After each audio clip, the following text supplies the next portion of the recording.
Hi, it's tonight, but it's tomorrow, but it's tonight. And I just wanted to go over some beard grooming techniques, okay? Thank you. So first, what you do is you take oil, whatever kind of oil that you want.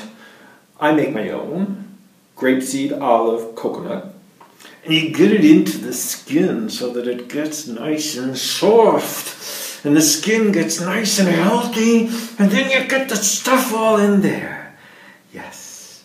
And then you take a big afro pick and you pick. And then the oil gets to the skin. And it's beautiful.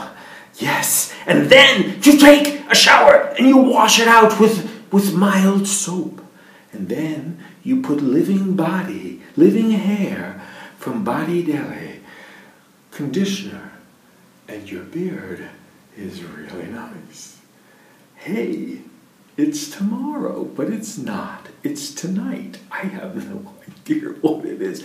But my beard, it looks, so I thought I would explain it to you. Did I do okay?